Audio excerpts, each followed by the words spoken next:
Well, it's a pleasure and an honor to be back in my alma mater, U of T.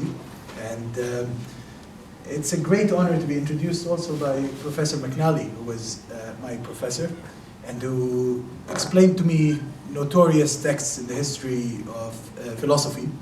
He's the only person I know in the entire world that can make Hegel sound easy.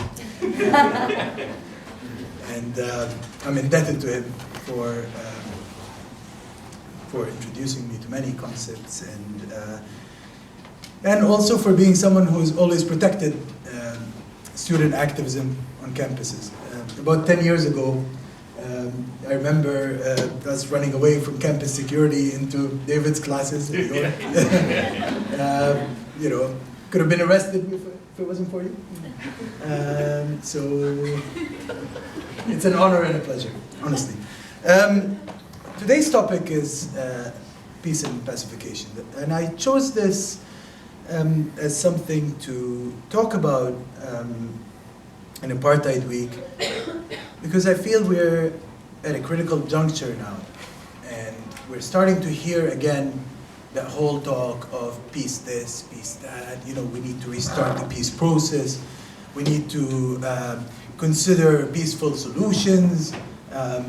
You know, there's too much violence going on, so let's have peace. Let's do peace building. Let's organize initiatives on campuses concerned with peace.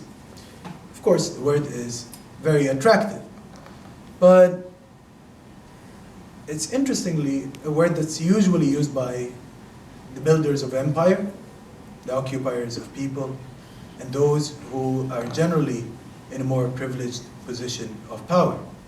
This is something that was recognized more than a couple of thousand years ago by Takriti, for example, who said, referring to the activities of people who use the word peace, they plunder, usurp, rape, oppress, and call it imperium. They create a desert, and they call it peace. He was referring to actual activities that people used to practice, that coined the term, and that employed it regularly when they referred to the destruction of those that they dominated. You know, they would come into a town, these imperial armies that we often celebrate, those great guys, the Romans, yeah, they would come in and they would fill the soil with actual salt, sometimes, to kill the possibility of anything growing there. They would sell the inhabitants into slavery. And then, once they did that, there's no more challenge to their rule, and that's, of course, peace. Yeah? We see that pattern happening over and over again. Yeah? Those who are oppressed don't tend to use the term very much. They need it much more than those in positions of power. I assure you that the daily suffering that is suffered by those oppressed across the world is something that they want to get rid of. Yeah? They're not interested in violence because usually they're the victims of it. However, the reality is that the very people who use the term peace, who keep uttering that word over and over again, are actually covering up for something else, which is pacification. And that's the subject of my talk today. And I'm going to specifically talk of pacification in Palestine, because I think it's quite a pervasive phenomenon that has actually cyclical features as well. So I'm going to try to talk about the pacification cycle there, and how does it start, where does it lead us to, yeah? And how do we break out of it, in fact. Ooh. Very good. You worry about it. I'll do it.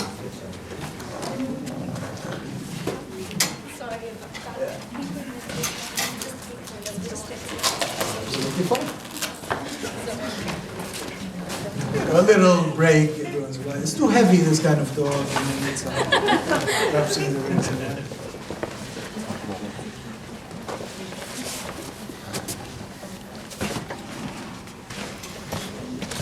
Pacification in Palestine started even before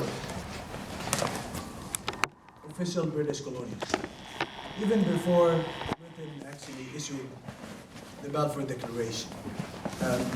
In the sense that you had a whole situation where there were settlers coming in and taking over peasant lands, and then with their superior arms locally, they would suppress their resistance.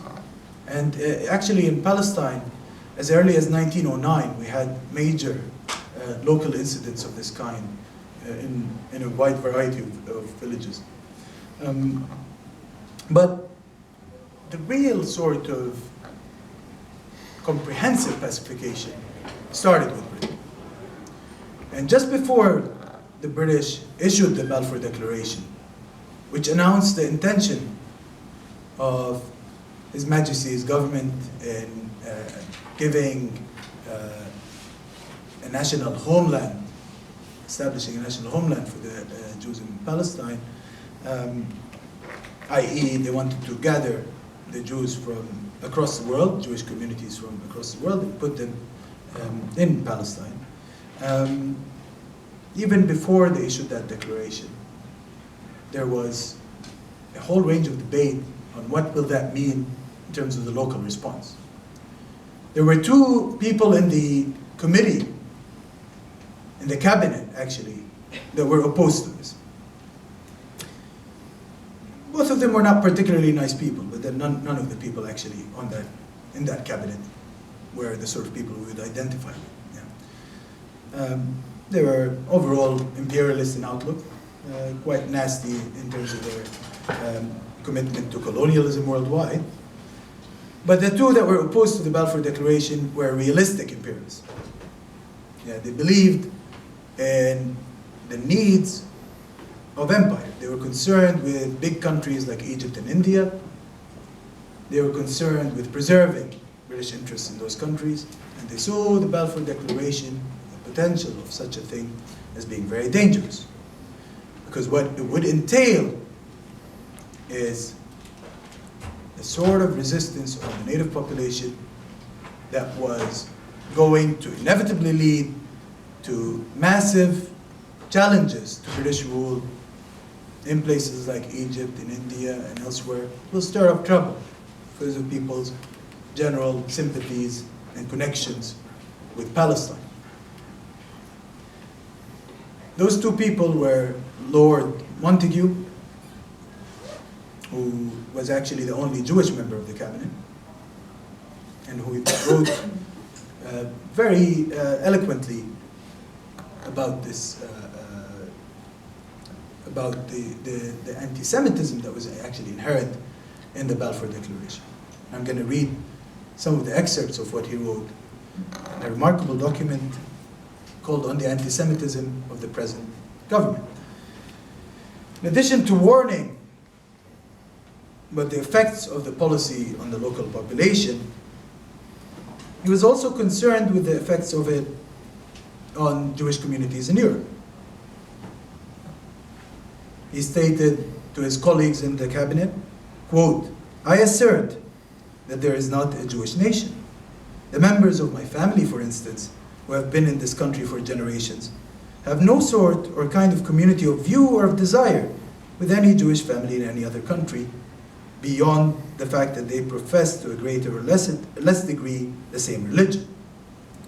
It is no more true to say that a Jewish Englishman and a Jewish Moor are of the same nation than it is to say that a Christian Englishman and a Christian Frenchman are of the same nation.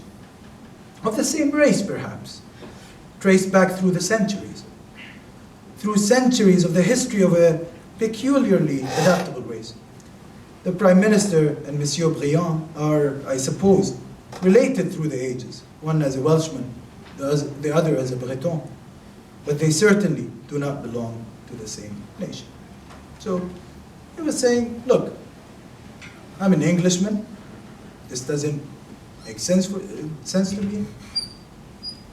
You're trying to create something that will later on lead to major disastrous effects on Jewish communities in Europe, let alone the people of the country itself.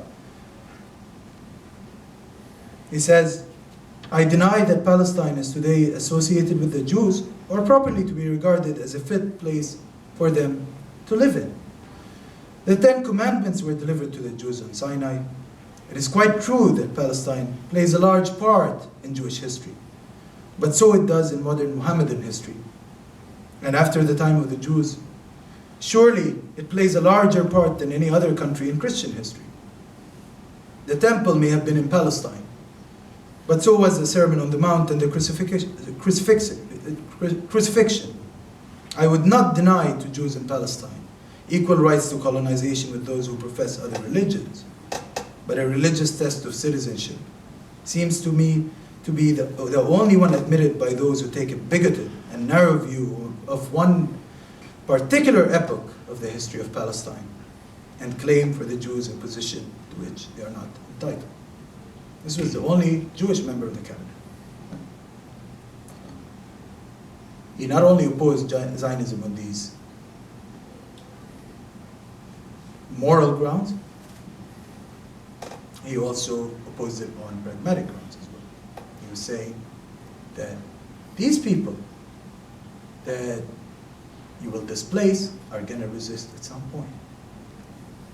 And what do you propose to do then? What do you propose to do with those in India? By the way, he was going to be sent to India. That's why it was on his mind. He was going to be sent as main colonial administrator responsible for India. What are you going to do about people in other parts of the world who will stand in solidarity with those people? The only thing you can do is to crush them, pacify them, if you keep on going with this policy. And to him it was an anti-Semitic policy, precisely because it was coming from an anti-Semitic corner, actually. It's coming from the corner of Balfour. This is the man who in 1905 created a major push to have laws that prevent immigration of Jews to Britain. Who was famous for his deep anti-Semitism. It was a policy that was coming from the corners of Christian Zionists, or Gentile Zionists as they're sometimes referred to. And by the way, they started their Zionism before Jewish Zionists even began to proclaim their commitment to the ideology. For those who are interested in 19th century literature, you'll find many instances of this Christian Zionism.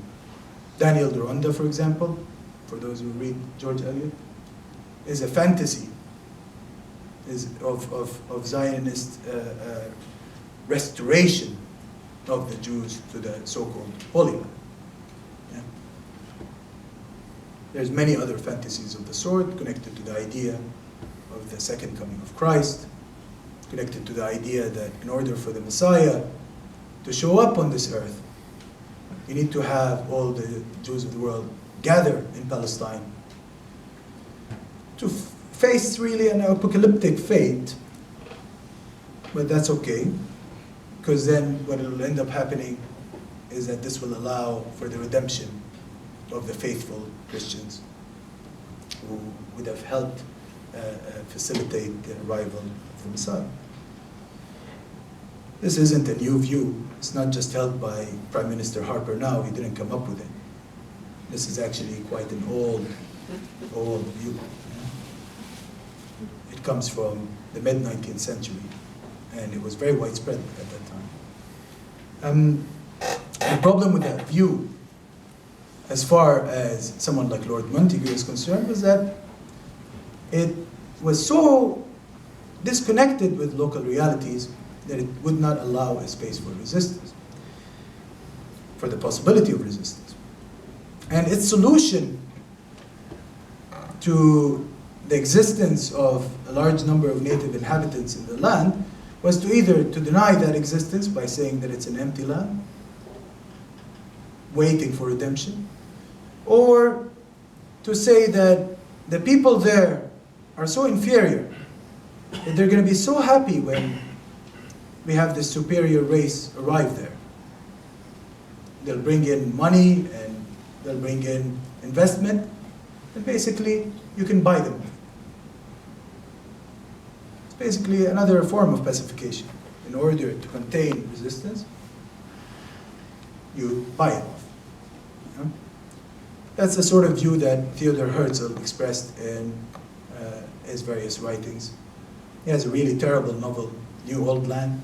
It's boring, I wouldn't recommend reading it, but for those who are interested in that kind of literature, it has a really demeaning portrait of a local figure, a local pasha who is so happy at the arrival of colonists to his area because it's so great, I'm going to get money out of this. The fact of the matter is that the other figure who was in that meeting at the Balfour, in the run-up to the Balfour Declaration, Lord Curzon, had even more serious concerns. He was saying that this puts us in a dangerous zone we're in the middle of a great war. What are you guys talking about? Are you on crack? It's like we're involved here in the middle of a great struggle, and we're sitting talking about the restoration of the Jews for the Holy Land, and it's like crazy stuff. But the reality of the matter was that Lloyd George was a Christian Zionist who grew up on this kind of stuff. Balfour was an anti-Semite who this kind of stuff appealed to. And you had in the figure of Chaim Weizmann an effective and very visible lobbying presence that was actively pushing these figures. You had in the figure of C.P. Scott, the editor of The Guardian, an effective media figure who was committed to this ideologically. That was the beginning of the colonization of Palestine on a grand scale. When Britain won the war, they came in, and as everyone who had any sense in them knew, the local population resisted. They did not want the British occupation. They did not want the Zionist presence. They were very concerned about the prospect of colonists coming from across the Mediterranean with their more advanced European weaponry, machinery, with the support of the colonial administration, which had basically set up everything so that the Zionist project could work. They assigned Herbert Samuel, who was a committed Zionist, as the High Commissioner in Palestine, and he was responsible for protecting the Zionist colonization effort back then. He was responsible for enforcing the Balfour policy.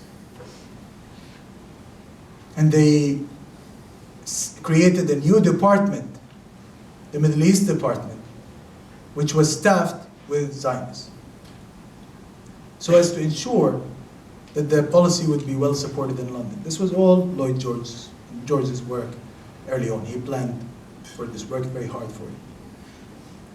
But when the Liberal government fell, there was a moment of thinking through what had been done. And that moment came as a result of native resistance. Yeah. There were the Jaffa riots, and this led to a period of severe reflection between 21 and 23. People were wondering, why the hell are we applying the Balfour policy? Clearly, the native population are rising up. And clearly, we're having to suppress them. And suppressing them is not an easy job. It means killing them, it means injuring them, but it also means that our guys are put on the line. We don't have any direct interest in that piece of land called Palestine. Sure, there's a Suez Canal next door, but you could occupy Palestine without having a Zionist colonization program, for example, if you want to protect the Suez Canal next door. Or you can set up a kind of puppet native regime there, as was done in Iraq and Jordan and across the Gulf, actually, which is far more sensitive area. Yeah? But no, there was this messianic commitment, this madness that takes a hold over people's minds and leads them to do remarkable feats because they can. That's the only reason why they do it, because there's no limit to stop them. And yes, there is resistance, but it's not powerful enough to defeat imperial armies. They can actually create a desert out of this green terrain. They can destroy the countryside. They can deprive the people of their livelihood and call it peace. They had the capacity to do it. And they did that over and over. We started seeing this cycle taking place. The first phase, as I mentioned, was the British entry, the colonization. Second phase, we get a native response in the form of resistance. Third phase, the colonial power starts questioning its line, and in that traditional British way, they sent a commission of inquiry, of course, which is the usual way you handle such situations. But of course, that work gets blocked. Now, interestingly, in the early 20s, there was a serious possibility for the Balfour policy to be completely ended. And there was pressure coming from the British Army, out of all places. Sometimes we think that armies are the most extreme centers for imperial policy. They're not, actually. Usually, it's the more delusional crowd that sets the policy back home that is even more extreme in overlooking the realities on the ground. And this is exactly what was happening then. The army was saying, look, it's our boys that are on the line. You're causing us problem. Why is it that we're doing this? The Middle East Department, which was staffed with Zionists, made sure